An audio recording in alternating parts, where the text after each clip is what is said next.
নমস্কাৰ, মোৰ YouTube channel. আজি মই গৈ আছোঁ নিউ হাফলঙলৈ। তেনেহ'লে ব'লক, তেনেহ'লে আজি বদৰপুৰ টু নিউ হাফলং যাওঁ। বদৰপুৰৰ পৰা বদৰপুৰ জংচনলৈ মই বেটাৰী গাড়ীত গৈ আছোঁ, মানে টমটমত গৈ আছোঁ মই।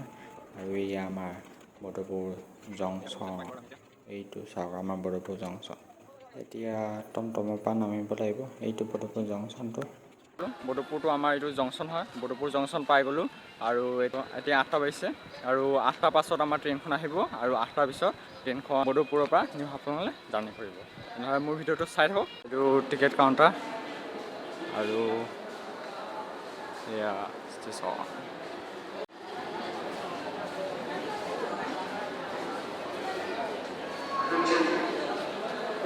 আমি এতিয়া ষ্টেচনত খোজকাঢ়ি আছোঁ। এতিয়া 8:02 হৈছে আৰু আহিব এতিয়া ট্ৰেইন আৰু আহি আছে, লাঞ্চ কৰি আছে মাইকত। এই ট্ৰেইনখন শিলচৰৰ পৰা আহিছে। এতিয়া বদৰপুৰত 15 মিনিট ৰ'ব, তাৰপিছত বদৰপুৰৰ পৰা গুৱাহাটী যাব আৰু মই যাম বদৰপুৰৰ পৰা হাফলং।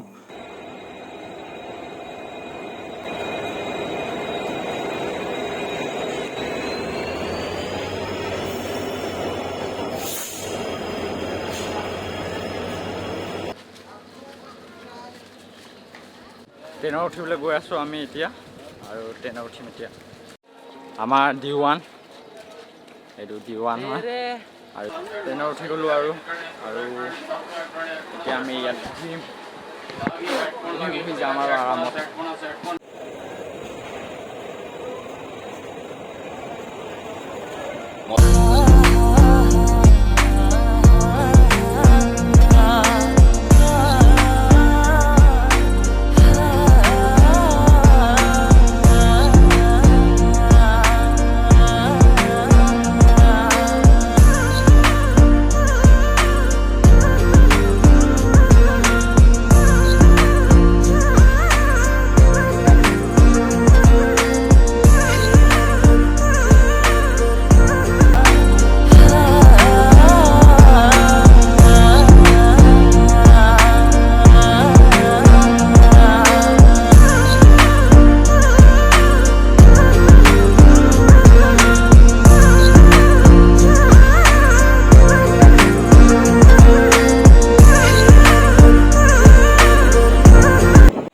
এতিয়া মই আহি পেলাই এতিয়া চন্দ্ৰনাথপুৰ পালোহি।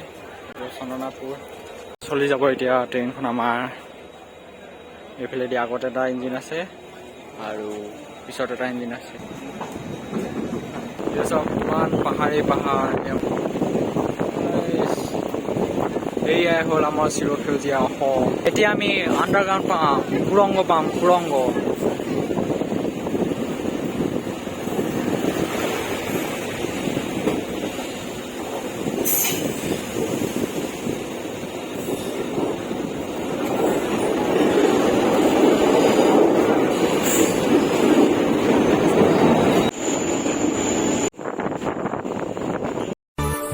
বুকুৰে খচাঙতে তোক ৰাখিছো তই নজনাকে। এয়া এখন নদী আৰু সেইটো ৰাস্তা, আৰু আমি এতিয়া ট্ৰেইনত গৈ আছোঁ।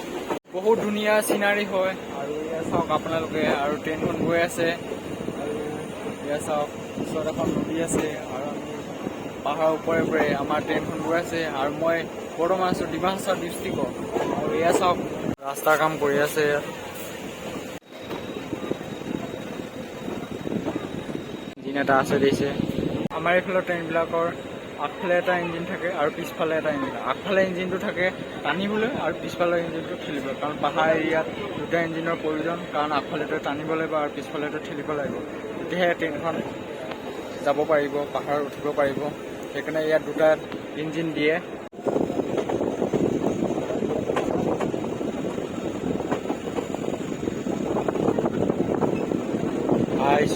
ইমান ধুনীয়া চাওক পৰিৱেশ। আৰু ইয়াৰ নদীৰ পানীখিনি চাওক, পূৰা চফা পানী, পাহাৰৰ পানী এইবিলাক, পাহাৰৰ পৰা আহে। আৰু এইবিলাক এইখন স্কুল হয়, আৰু এইবাৰ মানুহৰ ঘৰ। আৰু এইবিলাক চাওক ডাৱৰবিলাক পূৰা পাহাৰৰ লগত লাগি আছে। আৰু এতিয়া আমাৰ ট্ৰেইনখন গৈ আছে। সঁচাকৈ অসমৰ ডিমাহাছাও ডিষ্ট্ৰিক্ট বহুত ধুনীয়া হয়, মনোমোহা দৃশ্যৰে ভৰপূৰ। আপোনালোকেও আহিব চাবলৈ। চাওক ডাৱৰ, এইবিলাক ডাৱৰ, এয়া চাওক ডাৱৰবিলাক পুৰা পাহাৰ লাগি লাগি আছে। কি ধুনীয়া পৰিৱেশ। এই আমি নিউ হাৰাংগাজা ষ্টেচন এতিয়া পাৰ হৈ গ'লোঁ। বৰ্তমান নিউ হাৰাংগাজা ষ্টেচন পাৰ হৈ গ'লোঁ এতিয়া, আৰু কি ধুনীয়া চিনাৰী, আৰু দেখিছে পাহাৰবিলাকৰ লগত পুৰা ডাৱৰবিলাক লাগি আছে। মজা, কি ধুনীয়া চাওক, মজা মজা।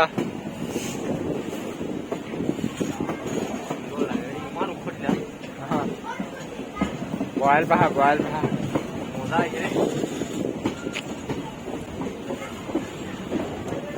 ডাৱৰবিলাক চা না, পুৰা লাগি আছে। মজা লাগে।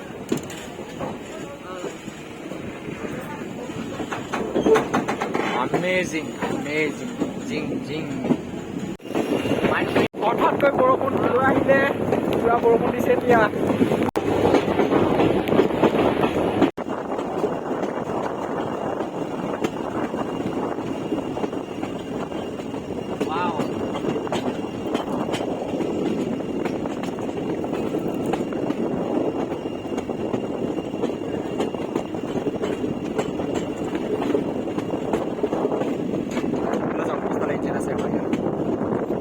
আৰু আপোনাৰ ইঞ্জিন আছে, আমি গৈ আছোঁ।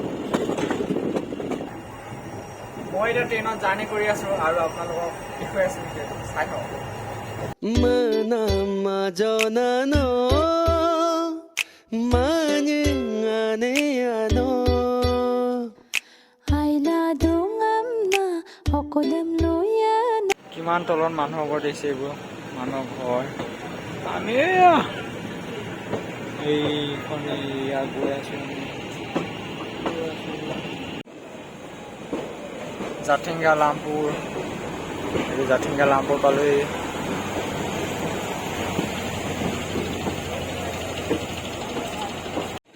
ঘৰে ঘৰে বিশুদ্ধ পানী।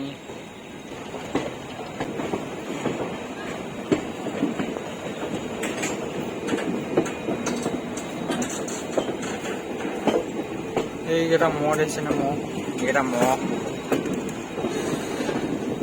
কি ধুনীয়া এইবিলাক। খন্তেক দূৰ পিছতে নিউ হাফলং ষ্টেচনটো পাম।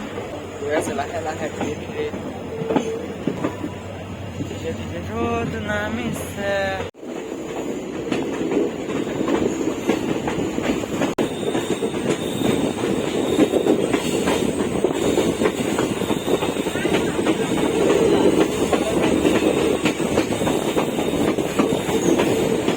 এয়া চাওক কি ধুনীয়া চিনাৰী। এইটোৱে অসমৰ সকলোতকৈ ডাঙৰ টানেল।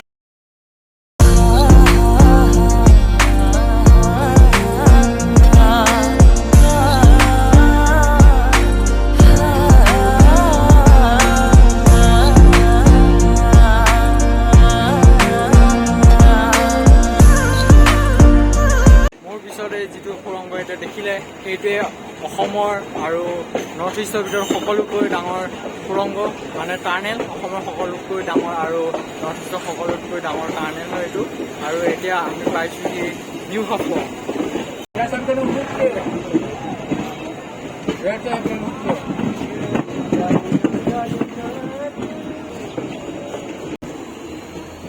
নিউ হাফলং পাই গ'লোঁ আমি এতিয়া। ট্ৰেইনৰ পৰা আমি এতিয়া নামিলোঁ আৰু এতিয়া নিউ হাফলং ষ্টেচন পালোহি।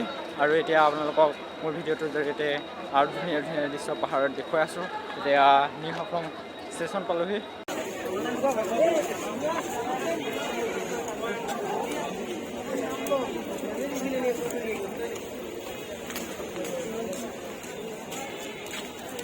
হাফলং ষ্টেচন অলপ সময় জিৰণি লৈ মই হাফলং টাউনলৈ যোৱা অটো এখনত উঠিলোঁ আৰু এতিয়া অটোখনত গৈ আছোঁ। আৰু বহুত বৰষুণ দি আছে এতিয়া। এয়া চাওক পাহাৰীয়া ৰাস্তা। বৰষুণ দিছে।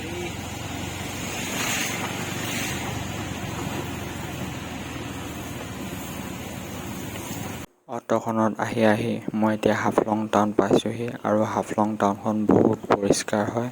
আৰু এয়া চাওক আপোনালোকে হাফলং টাউন। আৰু এয়া হাফলং টাউনৰ ৱালবিলাকত চাওক, এইবিলাক হ'ল ট্ৰেডিশ্যনেল গামোচা। এইবিলাক বহুত সুন্দৰভাৱে পেইণ্টিং কৰি থৈছে ৱালবিলাকত। আৰু আৰু এয়া হাফলং টাউন। এয়া চাওক বৰষুণ দিয়া নাই কিন্তু এয়া কুঁৱলীৰ নিচিনা হৈ আছে। এয়া তাৰমানে ইয়াত ডাৱৰবিলাক ৰৈ আছে। ডাৱৰবিলাক থকাৰ কাৰণে এনেকুৱা লাগিছে পুৰা বগা হৈ আছে। এতিয়া মই হাফলং টাউনত আছো আৰু হাফলং টাউনত খোজকাঢ়ি আছো, অলপ ঘূৰি ফুৰিছো। অঞ্চলৰ যোনে নাম উজ্বলাই সাত ভনীৰ ৰাণী মোৰ অসমীয়াই।